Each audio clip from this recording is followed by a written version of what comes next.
Welcome back to my channel. അപ്പോൾ ഇന്ന് നമ്മൾ കാണുന്നത് വേറെ ടൈപ്പ് ഒരു സാലഡ് റെസിപ്പിയാണ്.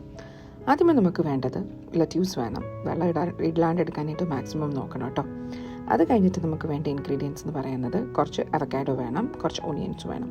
അപ്പം എല്ലാം ഓൾമോസ്റ്റ് സിമിലർ ഷേപ്സിലാണ് നമുക്ക് കട്ട് ചെയ്യേണ്ടത്. കുറച്ചും കൂടെ തിന്നായിട്ട് ജൂലിയൻ ഷേപ്പിൽ കട്ട് ചെയ്യാൻ പറ്റുമെങ്കിൽ വെൽ ആൻഡ് ഗുഡ്. അത് കഴിഞ്ഞിട്ട് നമുക്ക് വേണ്ട ഇൻഗ്രീഡിയൻ്റ് എന്ന് പറയുന്നത് ആപ്പിൾസ് ആണ്. ആപ്പിൾസ് അതും നമ്മൾ സെയിം ഷേപ്പിൽ തന്നെയാണ് ഓൾമോസ്റ്റ് കട്ട് ചെയ്തെടുത്തിരിക്കുന്നത്. ഇത് ഓൾമോസ്റ്റ് ഒരു 1.5 ആപ്പിൾസ് ഉണ്ട്. അപ്പം അതും കൂടെ ആഡ് ചെയ്ത് കൊടുക്കാം. ക്വാണ്ടിറ്റി പറയുകയാണെങ്കിൽ 2 ബിഗ് ഓണിയൻസ് എടുത്തിട്ടുണ്ട്, ഒരു ഫുൾ ലെറ്റ്യൂസ് എടുത്തിട്ടുണ്ട്, ഒരു ബഞ്ച് ഓഫ് ലെറ്റ്യൂസ്, പിന്നെ അവക്കാഡോ, ഒരു വലിയൊരു അവക്കാഡോയും എടുത്തിട്ടുണ്ട്, ഒരു ക്യാരറ്റ്, ഒരു കുക്കുംബർ, പിന്നെ ഒരു 5 to 6 ചെറി ടൊമാറ്റോസ് 4 ആയിട്ട് സ്പ്ലിറ്റ് ചെയ്തതാണ് പിന്നെ എടുത്തിരിക്കുന്ന ഇൻഗ്രീഡിയൻറ്റ്.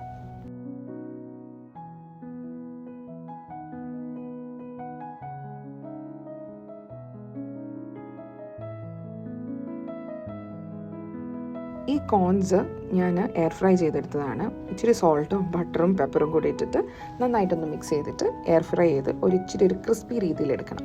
പിന്നെ ഇതിനകത്തോട്ട് നമ്മൾ ആഡ് ചെയ്തിരിക്കുന്നത് സോൾട്ടും പെപ്പറും കൂടി ഇട്ടിട്ട് റോസ്റ്റ് ചെയ്തിരിക്കുന്ന കാഷ്യൂസാണ്. കാഷ്യൂസ് ഓപ്ഷണലാണ്, വേണമെങ്കിൽ ഇട്ടാൽ മതി. പിന്നെ നമുക്ക് വേണ്ടത് സോൾട്ട് വെച്ചിട്ട് റോസ്റ്റ് ചെയ്തിരിക്കുന്ന നമ്മുടെ പീനട്ട്സ് ആണ്. അപ്പോൾ പീനട്ട്സ് ഒരു ഹാൻഡ്ഫുൾ ഓഫ്, പിന്നെ അല്ലെങ്കിൽ നിങ്ങളുടെ ഇഷ്ടത്തിന് പ്രകാരം ആഡ് ചെയ്ത് കൊടുക്കാം. ഇത് നാളത്തെ ടിഫിൻ ബോക്സിനാണ് നിങ്ങൾ കൊടുത്തു വിടുന്നതെങ്കിൽ ഒരു കാര്യം ശ്രദ്ധിക്കണം, നട്ട്സ് ഇപ്പോഴേ ആഡ് ചെയ്യരുത്, നാളെ ആഡ് ചെയ്യാവുള്ളൂ. ഇല്ലെങ്കിൽ അത് സോക്കായി പോകും, നമ്മുടെ ഇതിനകത്ത് മോയ്സ്ചർ ഉണ്ട്. അപ്പോൾ ഒരു സെപ്പറേറ്റ് ആയിട്ട് ഒരു കവറിലോ അല്ലെങ്കിൽ ഒരു ബോക്സിലോ നമുക്ക് ഇഷ്ടമുള്ള നട്ട്സും ഒരു സെപ്പറേറ്റ് വേറൊരു ബോക്സിൽ നമ്മുടെ സോസും സെപ്പറേറ്റ് ആയിട്ട് തന്നെ കൊടുത്തു വിടാനായിട്ട് ശ്രദ്ധിക്കണം. ആഡ് ചെയ്തിരിക്കുന്ന ഇൻഗ്രീഡിയൻസ് എല്ലാം കൂടെ നന്നായിട്ട് മിക്സ് ചെയ്ത് എടുക്കണം. താഴെയുള്ളത് മുകളിലും മുകളിലുള്ളത് താഴെയായിട്ടുള്ളത് പോലെ നല്ല രീതിയിൽ മിക്സ് ചെയ്ത് നല്ല വൃത്തിയാക്കി എടുക്കണം.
ഇപ്പോൾ നമ്മൾ ആഡ് ചെയ്യാൻ പോകുന്നത് ഫസ്റ്റ് ഡ്രസ്സിങ് ആണ്. ഞാൻ ഓൾറെഡി ആഡ് ചെയ്തായിരുന്നു. അപ്പോൾ അതിലോട്ട് ആവശ്യമായത് ഒലിവ് ഓയിൽ വേണം, ലെമൺ ജ്യൂസ് വേണം, പെപ്പർ, സോൾട്ട് മാത്രം മതി. അപ്പോൾ ഇത്രയും ഇച്ചിരി നമ്മുടെ ചില്ലി ഫ്ലേക്സ് ഇടുവാണെങ്കിൽ നല്ലതാണ്. അപ്പോൾ ഇതെല്ലാം കൂടെ ഒന്ന് മിക്സ് ചെയ്തിട്ട് സാലഡിലോട്ട് ആഡ് ചെയ്ത് കൊടുക്കാം. അത് കഴിഞ്ഞിട്ട് ഇനി നമുക്ക് നമ്മുടെ സെക്കൻഡ് ഡ്രസ്സിങ്ങും കൂടെ ആഡ് ചെയ്ത് കൊടുക്കാം. അതിന് മുന്നായിട്ട് 2-3 ഇൻഗ്രീഡിയൻസ് കൂടെ ബാക്കിയുണ്ട്. അപ്പം ഇന്നലെ രാത്രിയിൽ തന്നെ ഞങ്ങൾ ചിക്കൻ ലോങ് ആയിട്ട് അരിഞ്ഞിട്ട് അതിനകത്തോട്ട് ഉപ്പും കുരുമുളകും പിന്നെ ലെമൺ ജ്യൂസും കൂടി ഒഴിച്ച് മാരിനേറ്റ് ചെയ്ത് ഫ്രിഡ്ജിൽ വെച്ചിരുന്നു. ഇനി അത് നമുക്ക് എയർ ഫ്രൈ ചെയ്തെടുക്കാം. ഒരു 20 minutes four 200 degrees Celsius for 20 minutes. അങ്ങനെ ചെയ്തെടുത്ത ചിക്കനാണിത്. അതും കൂടെ നമുക്ക് ആഡ് ചെയ്ത് കൊടുക്കാം. എന്നിട്ട് നന്നായിട്ട് ഒന്നും കൂടെ മിക്സ് ചെയ്യാം. ആ മിക്സ് ചെയ്തതിനകത്തോട്ട് ആക്ച്വലി നമ്മുടെ സാലഡ് റെഡിയാണ് ഓൾറെഡി. ഓക്കെ, ഇനി അതിനകത്തോട്ട് സോസും കൂടെ ആഡ് ചെയ്ത് കഴിഞ്ഞാൽ നിങ്ങൾക്ക് സെർവ് ചെയ്യാവുന്നതാണ്.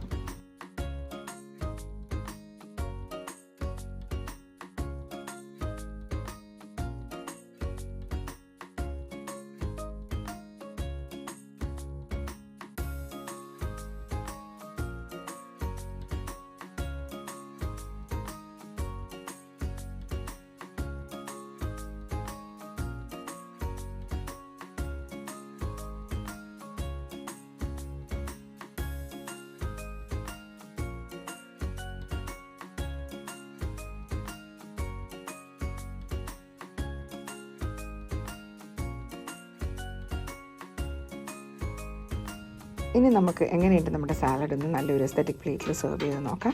അപ്പം ഇത് ഹോം സെൻറ്ററിൽ നിന്ന് മേടിച്ച് കഴിഞ്ഞാൽ നമ്മുടെ പ്ലേറ്റാണ്, സൈഡ് പ്ലേറ്റ്. അപ്പോൾ അതിനകത്തോട്ട് സാലഡ് ഇട്ടിട്ട് സോസും കൂടെ ആഡ് ചെയ്ത് കൊടുക്കാം. അപ്പോൾ സോസിനകത്ത് ഞാൻ ഉപയോഗിച്ചിരിക്കുന്നത് പനീർ ഒന്ന് ടോസ് ചെയ്തെടുത്തതാണ്. ജസ്റ്റ് ഒരു ഇച്ചിരി എണ്ണ ഒഴിച്ചിട്ട് അതിനകത്തോട്ട് കുറച്ച് കാഷ്യൂ സോക്ക് ചെയ്തത് ഒഴിച്ചിട്ടുണ്ട്. പിന്നെ നമ്മുടെ മസ്റ്റേർഡ് സോസ് ഇട്ടിട്ടുണ്ട്, ചില്ലി ഗാർലിക് സോസ് ഇട്ടിട്ടുണ്ട്, പിന്നെ ചില്ലി ഗാർലിക് മയോ ഇട്ടിട്ടുണ്ട്. പിന്നെ ഇട്ടിട്ടുള്ളത് അതിനകത്തെന്ന് പറഞ്ഞു കഴിഞ്ഞാൽ ഇച്ചിരി നമ്മുടെ ഷേജ്വാൻ സോസാണ് ആഡ് ചെയ്തിരിക്കുന്നത്. അത്രയും കൂടി ഇട്ട് മിക്സിക്കകത്ത് ഇച്ചിരി പാലോ ക്രീമോ ഒഴിച്ച് നന്നായിട്ട് ബ്ലെൻഡ് ചെയ്തെടുക്കുക. എന്നിട്ട് ഇത് സെർവ് ചെയ്യുക. അത്രയേ ഉള്ളൂ. അപ്പോൾ കഴിച്ച് നോക്കാം എങ്ങനെയുണ്ടെന്നുള്ളത്.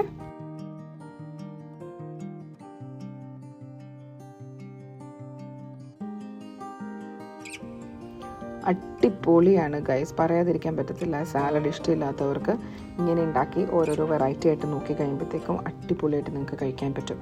അപ്പം ഇതെല്ലാവരും വീട്ടിലുണ്ടാക്കി ട്രൈ ചെയ്ത് നോക്കണം. സബ്സ്ക്രൈബ് ചെയ്യണം എൻ്റെ channel. See in the next video. Take care. By.